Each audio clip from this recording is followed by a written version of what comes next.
A group of blockchain technology enthusiasts are now expanding here in the state of South Carolina. Today, I talk one-on-one with Dennis Fassuliotis of the South Carolina Emerging Tech Association for this edition of Quintins CloseUps. And if you haven't already, subscribe to my YouTube channel and like Quintins CloseUps on Facebook. Dennis Fassuliotis, welcome back to Quintins CloseUps. Thank you, Quintin. Very good to see you again. Oh, likewise. I know that recently you sent me a press release about the developments in your company, and you said that obviously I should say that you're the president now of the South Carolina Emerging Tech Association Incorporated, and you obviously have a group of blockchain technology enthusiasts originally organized as Palmetto Chain Incorporated that has actually expanded. Let me ask you this, Dennis. What has got this group from being enthusiasts to having now an expansion? Well, this is all an economic development initiative. I mean, pure and simple. At its core, that's what we are. And what we are doing is identifying 12 of 20 critical and emerging technologies that were identified under the former administration toward the end of that that administration, and we've adopted 12 of those, which we feel is best recognizes the industry that's already in South Carolina, and through the manufacturing outlets, aerospace, automotive, etc., and say, okay, how do we tie this all together, to create the new economy, the digital economy of the future? Okay, and the future really is today. I mean, many of the projects that we're involved with are already, in development, or already have done proofs of concept, already, operating, on large scales. I mean, so, what we don't see. I mean, it's kind of like, you don't see the man behind the curtain right now, but it's happening everywhere. Okay, and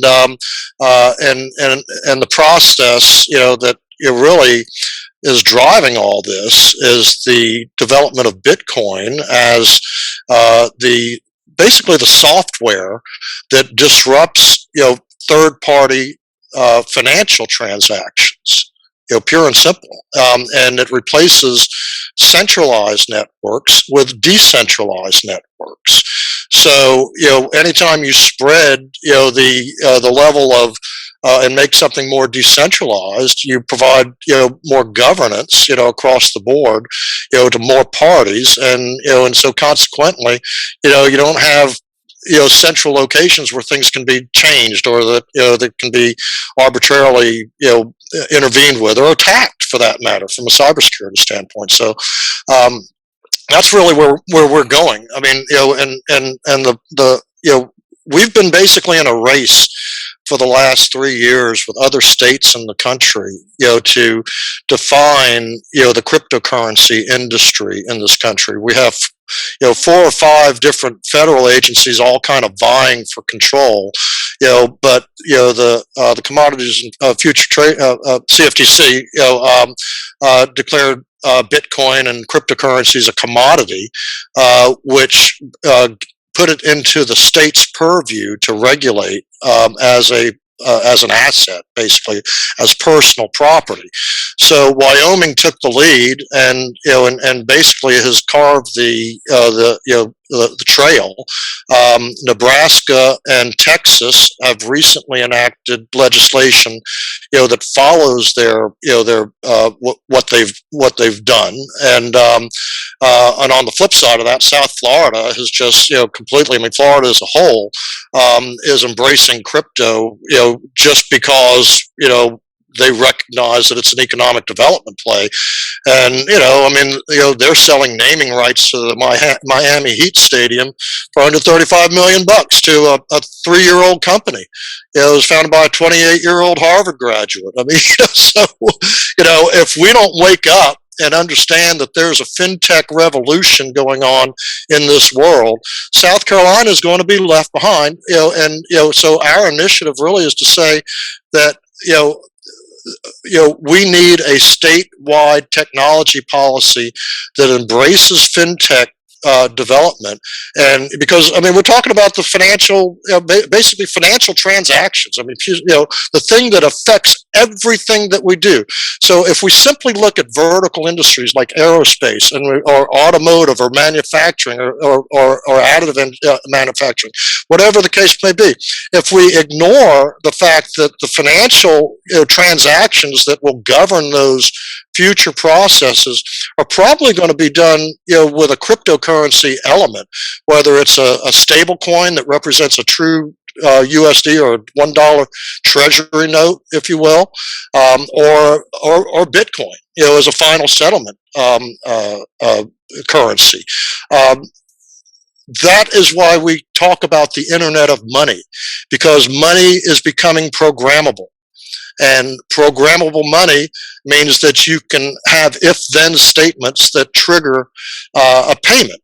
So, in a supply chain where you have multiple levels of progress, that take place, whereas right now payment might not take place until actual delivery, you can have microtransactions that are taking place along that supply chain as that particular product is completed, and just change the entire dynamic of what we're doing and what we do and how we do things today.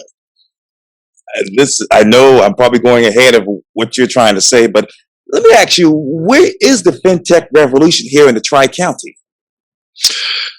Fintech Revolution in the Tri-County. Well, it starts with us, okay, pure and simple. But we have there's a great project that that started in Charleston called CASA, and CASA is known around the world, and it's a Bitcoin.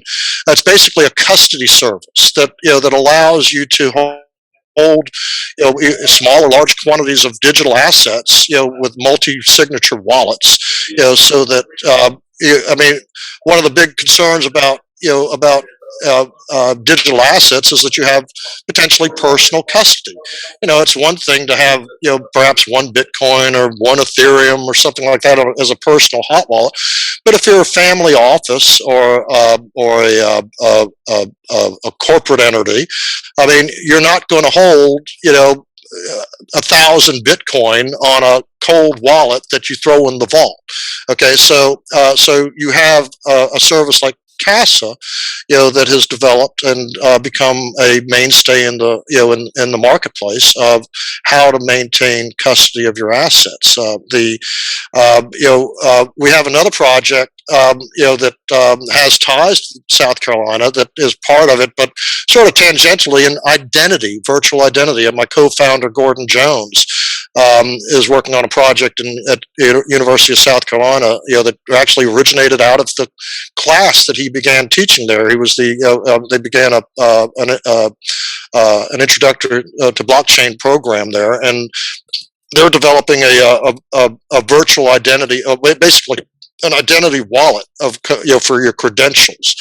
So your birth certificate, all of your vital records, basically. So they have a little lower hurdle, simply because they're blockchain related.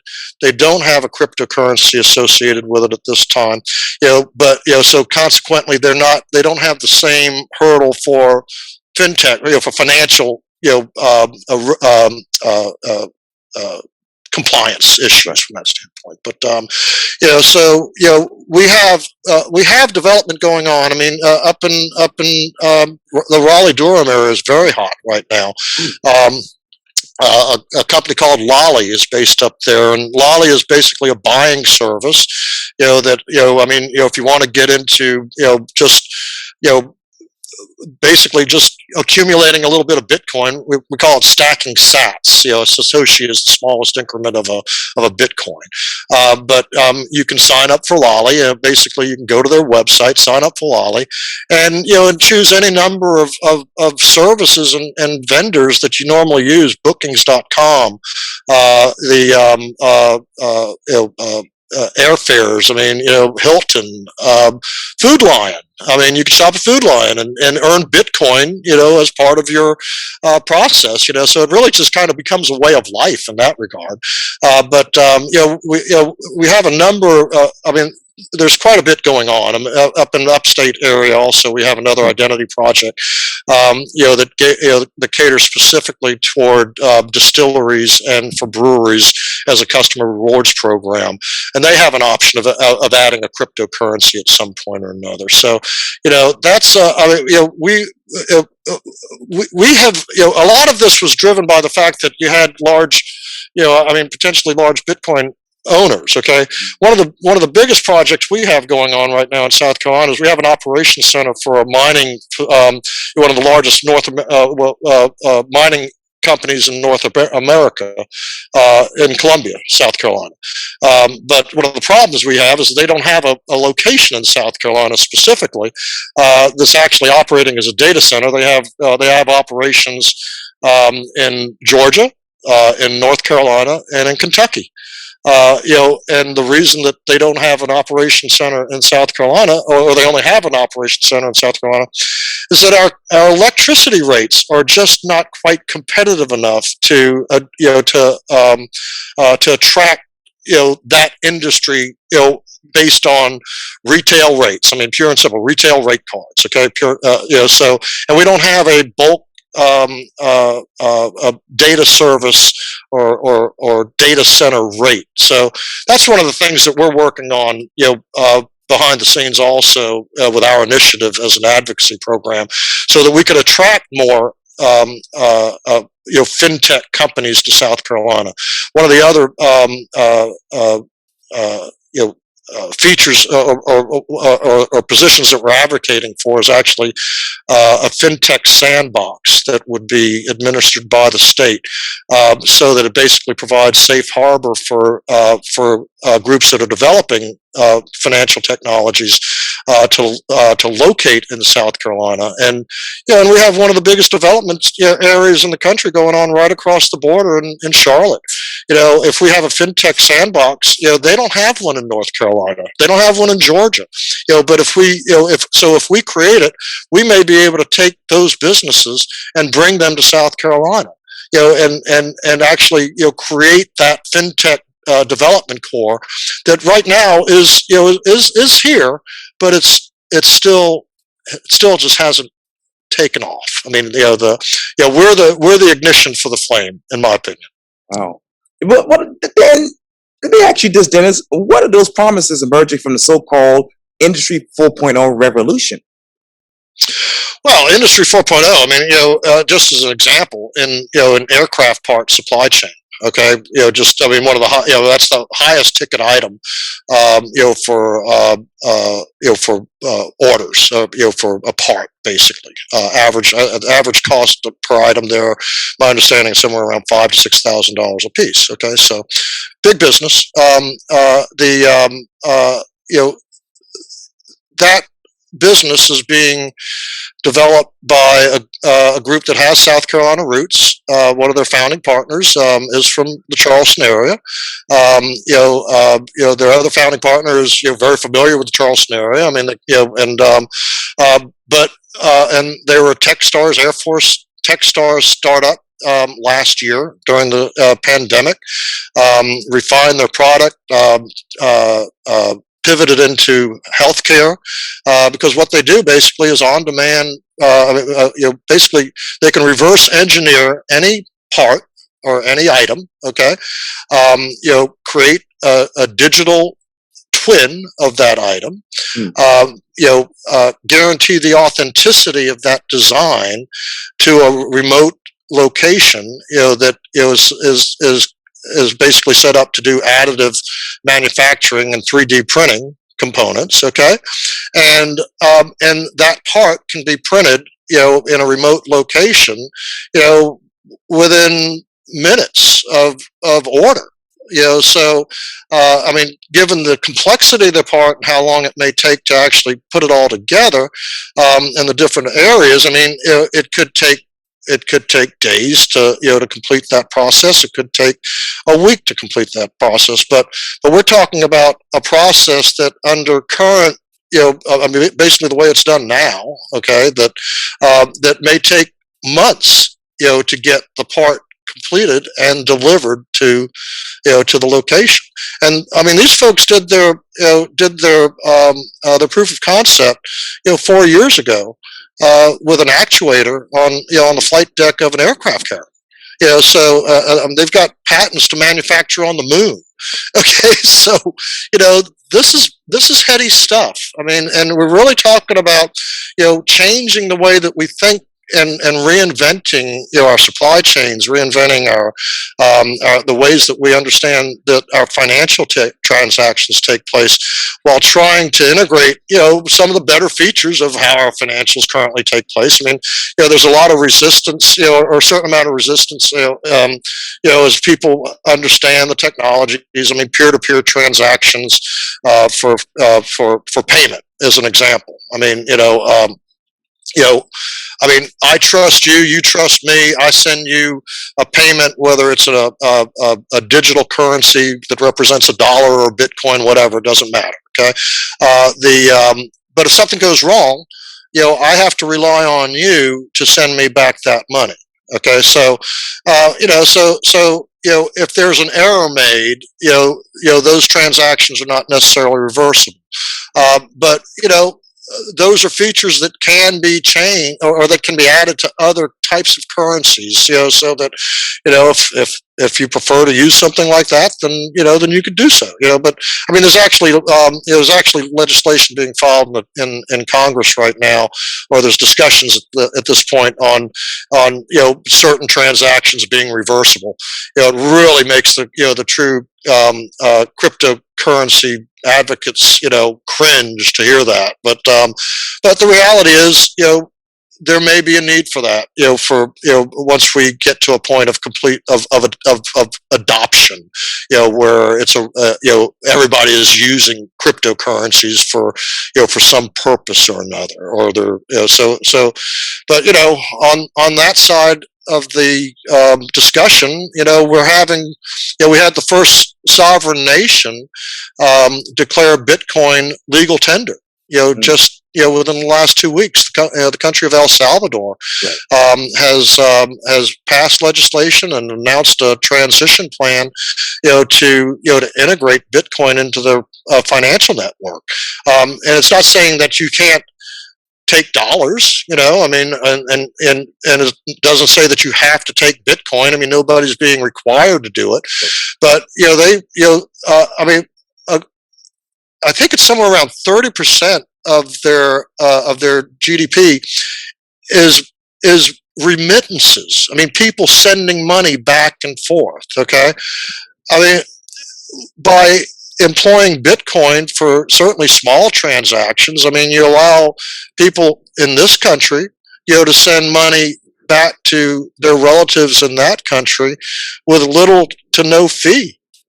So instead of a MoneyGram that costs you $20 or $30, or a bank wire transfer fee of $50, I mean, and if you're only trying to send $30, I mean, they've actually gone so far as to guarantee, to introduce the program to their adult population, $30 in Bitcoin to every citizen of El Salvador. So that's I think we did the calculation, somewhere around 4 million people that will be benefiting from this program as they roll it out. They're also adopting a national strategy to mine digital assets, and they've tapped a volcano to create a geothermal a new geothermal electrical source for energy that will be used to attract Bitcoin mining from around the world. And there's a big exodus going on right now in China.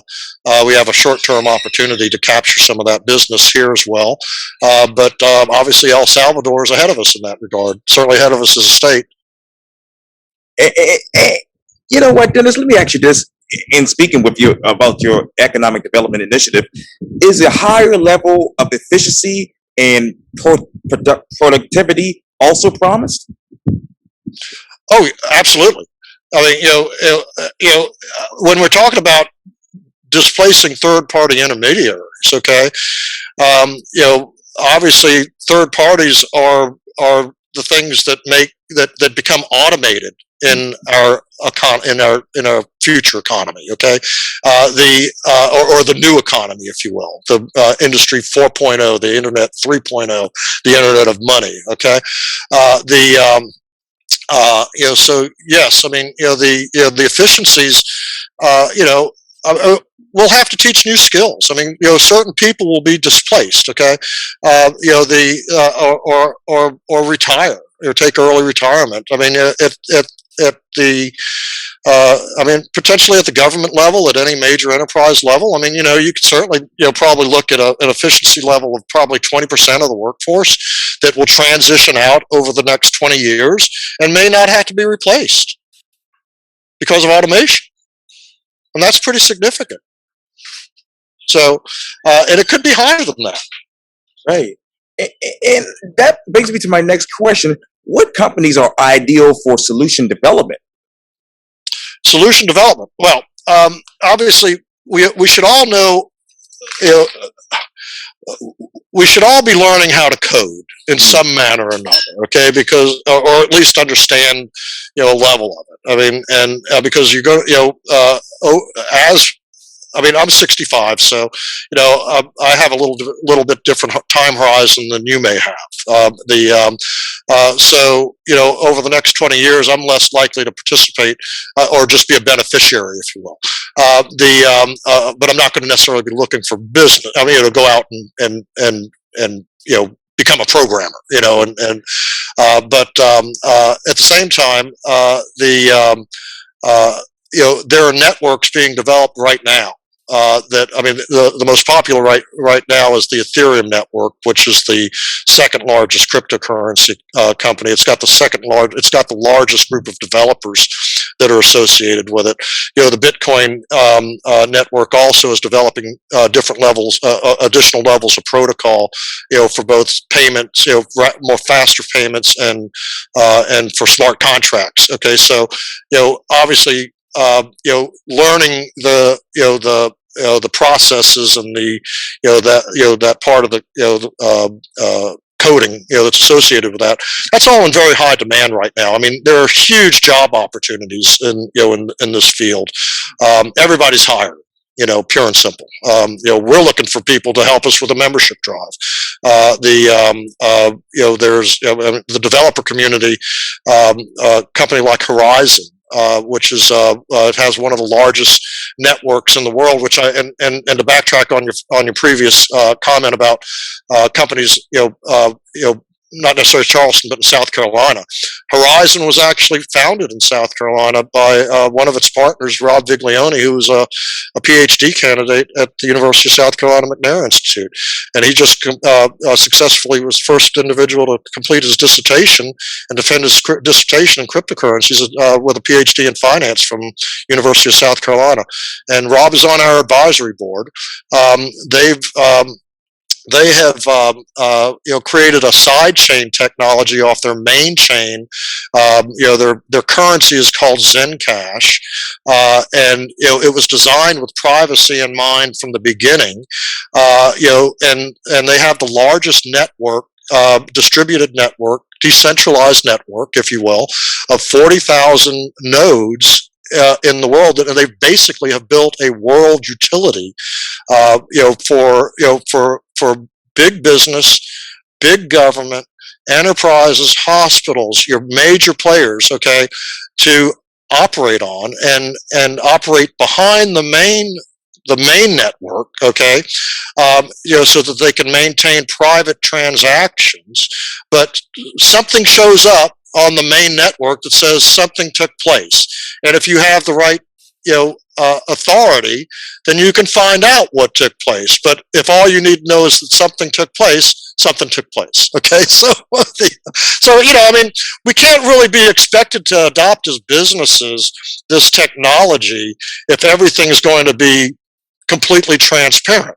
We don't work that way. I mean, attorneys don't work that way. Governments don't work that way. Businesses don't work that way. But the reality is that the efficiencies that the technology brings, brings it at all levels. and having the ability and having a developer community, say in South Carolina, that that embraces Horizon's sidechain and Zendu product as a business development tool, is a way that our software developers in this state can get a leg up on other software developers, and and perhaps be the Ethereum killer. I mean, it's an interesting area in crypto because everybody kind of wants to beat out Bitcoin or beat out Ethereum, or there's a lot of I mean, you'd think there'd be a lot of harmony, and there is, but it's also very, very competitive, So it's there's a race going on, and the quicker we realize it, the better. That's really what it comes down to. Okay, well, how do you then increase multiple key metrics of businesses? Well, great question. I mean, we just finished a 15-page economic development report, entitled, "Emerging Technologies" as an economic development program in South Carolina. Everybody, is welcome to go visit our website at www.ceta.io, and sign up for our newsletter, and you could download that economic development brief, and obviously, we're ready to create strategic partnerships with individual industries, individual manufacturers. One of our first members, I mean, part of our goal really is to reach out to what we call the legacy community, if you will, of manufacturers, retailers, financial institutions, and say, okay, we're the gateway, for you into the new economy. I mean, the 12 technologies that we're involved with, and not just distributed ledger and blockchain, but AI, advanced manufacturing, ag tech. I mean, the cloud computing. I mean, all of these are driven, are part of, are the building blocks of the next economy. I mean, South Carolina has made a tremendous investment in artificial intelligence through the University of South Carolina. They also have a big compute school. They also have, a number of advanced degrees, in data science. They do not have one in blockchain.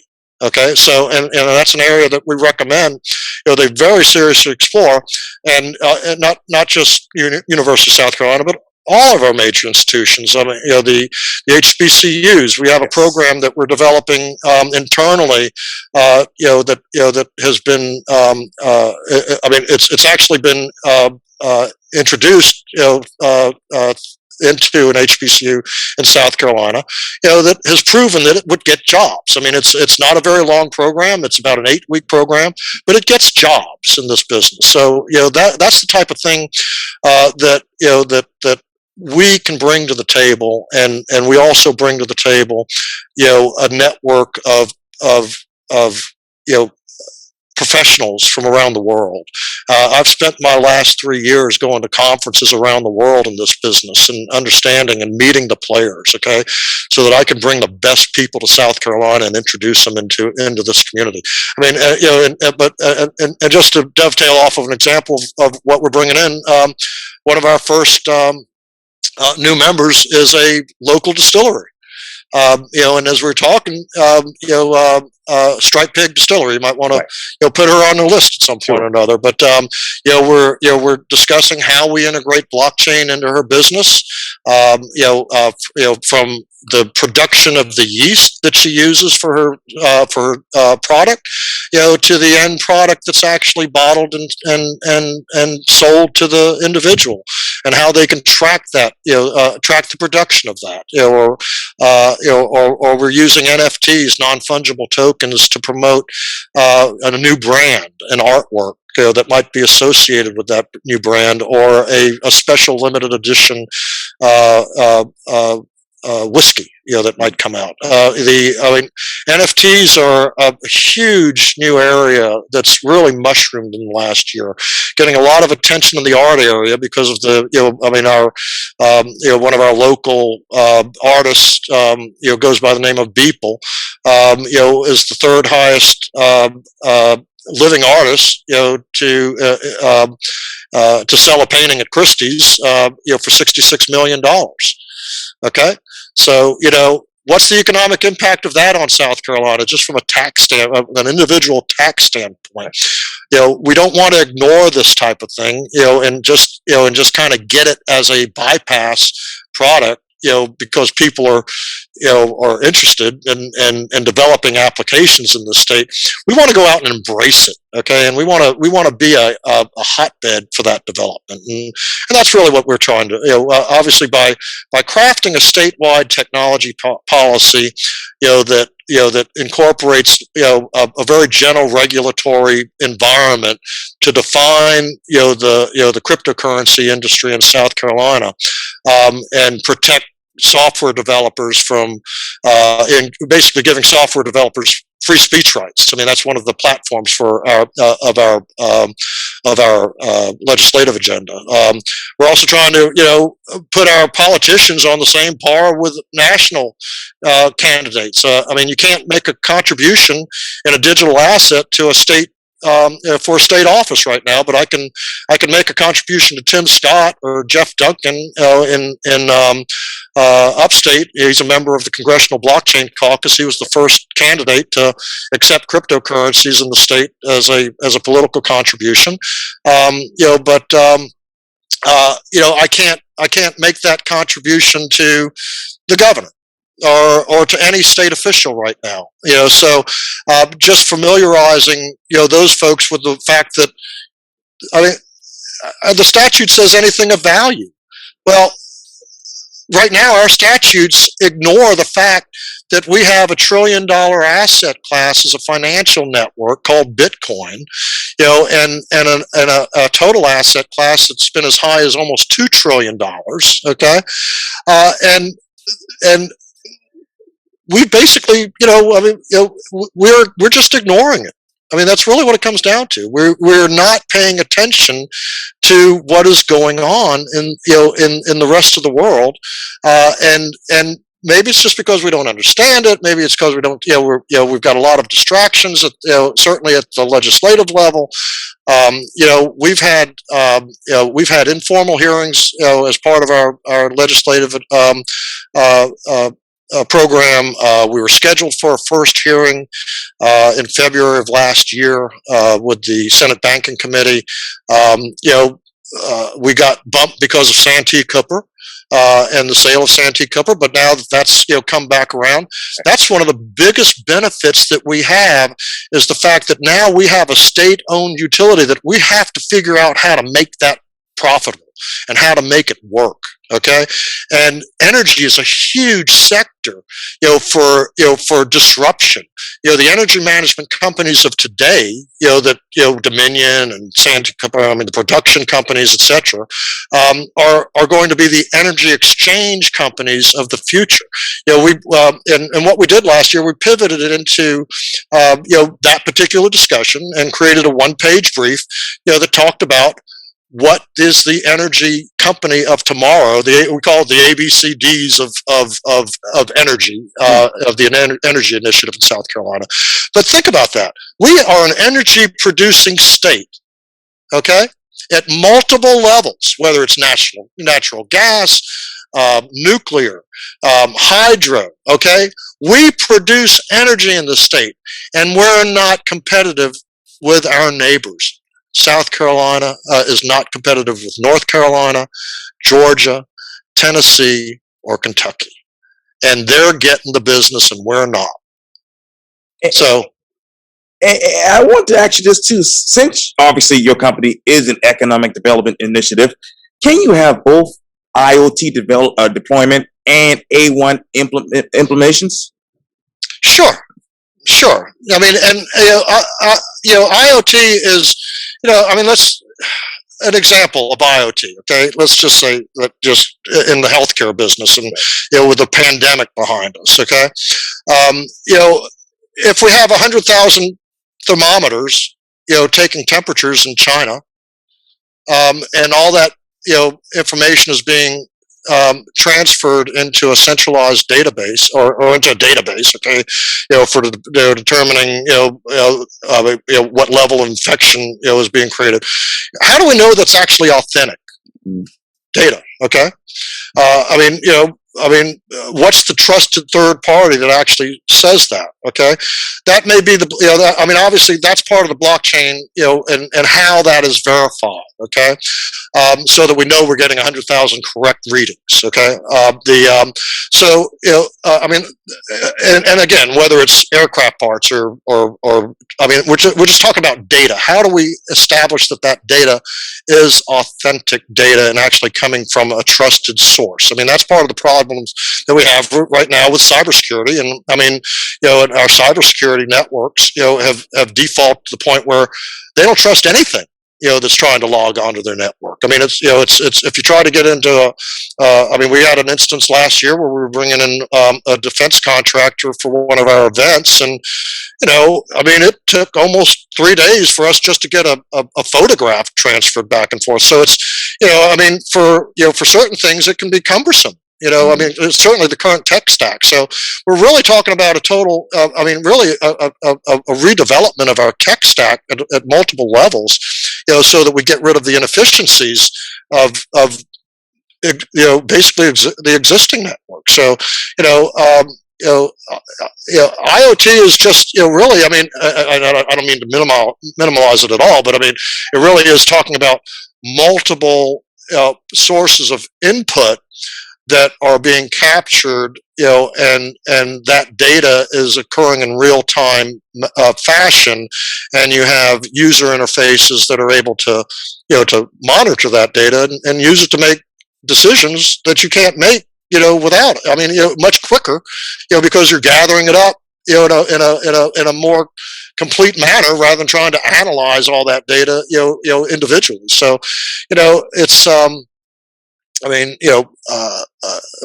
is experimenting with it, okay, with GPS purposes, for flight purposes, and you have healthcare applications, as I mentioned, just with multiple devices. We have billions of devices that are going to be accessing this internet. This internet of money over the next 20 years. It's an exponential growth that's going to take place. And that could be that could be a monitor in an apartment complex's toilet bowl, to let them know that the toilet is running. So that's the level. It's pretty. It's amazing when we talk about creating digital twins of all of the processes that we're operating currently without that technology. It just gets, and you throw in the artificial intelligence side of it, where it's actually taking that information, and the machines are doing the thinking and the processing, and and the microtransactions that are taking place between them. It's pretty mind blowing. We really are entering, potentially entering a golden era for mankind. But obviously we have a technology juggernaut that we have to manage, and make sure that AI is not developed for bad purposes. These same technologies. If you read our brief, obviously one of the things we point out is that in centralized societies, that certainly represented by the China sphere, we actually see a dichotomy of those economies that are being influenced now with China and its technology drive, and the Western world, the EU and the US as the lead for the technology initiatives that are being driven in the rest of the world. And Africa is really a central point of where that is happening right now.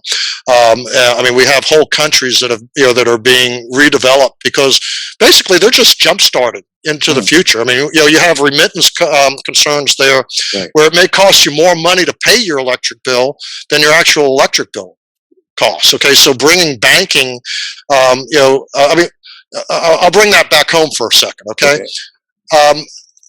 our 30% of the population in South Carolina is either unbanked or underbanked.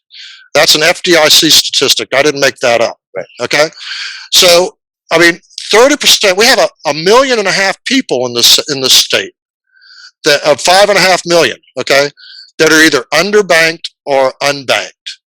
Now, all they have to do really, I mean, if they can buy a little Bitcoin, potentially they can become a banking, I mean, have their own bank. I mean, it really is just that simple. And understanding how that process happens is part of the, I mean, is how you begin getting people involved, but, we care for, I mean, one of our, we provide elder care for my mother. Okay, and I've shown some of our caregivers about this, and they got involved a year ago, and they're just delighted with where I mean, they've been told, oh, Bitcoin is just for rich people, and it's not. It's democratization of capital. I mean, we're talking about the first world currency, that in mankind's history. I mean, think about that for a second. A world currency, that can be used on a peer-to-peer basis, eliminating the banks and national agendas. I mean, all of the things that have created strife in our world. I mean, how much I mean, how many wars have been fought over money and gold, and the acquisition of wealth for the most part, that's been held by sovereign nations. So here we have now, software, okay, that disrupts third-party financial intermediaries that can be sent, from one person to another, and act as a store of value and a medium in exchange that crosses borders. That's pretty heady stuff. But, it changes the entire dynamic of our geopolitical structure, and it creates efficiencies, that we just don't have right now. And I'm not advocating for the decline of the, and elimination of the nation state by any means. I mean, you can certainly, there are purists that think that all of this is going to, I mean, sometime in our lifetime, we're going to have this perfect world. But, the reality is that the world is not perfect. Okay. The fact that we have geopolitical borders exists for a reason. The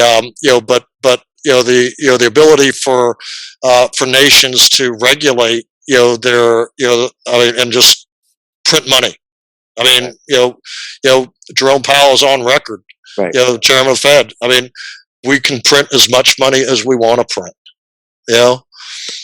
Well, when does that come home to roost? I mean, I've been through 8 recessions in my career as a real estate investor, okay? Tech has always kind of bailed me out. But one of the reasons I got into this field was because I was looking after the housing crisis. I managed to muscle through, and got pretty dinged up. But I knew there was another recession coming at some point or another. But suddenly I wasn't working for the banks anymore. Okay, my rents were going up. Charleston is a hot economy. Suddenly I wasn't working as hard. Okay, and I started thinking. I said, well, how am I going to protect myself from this next time around? And that was actually my third read of Bitcoin. And and that's when the light bulb. I had my aha moment at that point, so realizing that this is the technology of money. This is going to change the world, and it is changing the world. I mean, there are discussions going on at the highest levels of every central bank in the world. Okay, that are talking about digital currencies. China has already come out with the digital currency and has been introducing it. And anecdotally, I'm getting information that one of the reasons they're shutting down the Bitcoin mining operations is because one, they don't necessarily want a competing currency in that country. And it also provides a level of wealth, internally that they just cannot control. So getting back to my earlier statement about where we have a China sphere and an America sphere, okay, if you will. We have technologies that can be used to control your population, and like China is doing now, provide social, basically a social score. If you perform a certain way and you're not critical, or you get better job opportunities, your kids go to better schools. I mean, any number of things that, that can come up. But if you're a dissident, you don't get those perks. I mean, that's what can happen. We don't, I mean, we have a different take on that. It's called credit scores. I mean, and if anybody could explain to me exactly how credit scores work, they got a complimentary membership to, South Carolina Emerging Technology Association, but, in a minute, and then a free hardware wallet, and I'll throw a few more things in, no doubt about that. But that's the type of thing that, all of these emerging technologies combined produce efficiencies that we can't. I mean, we can only begin to understand some of the applications that are being developed. But there's a currency called Filecoin.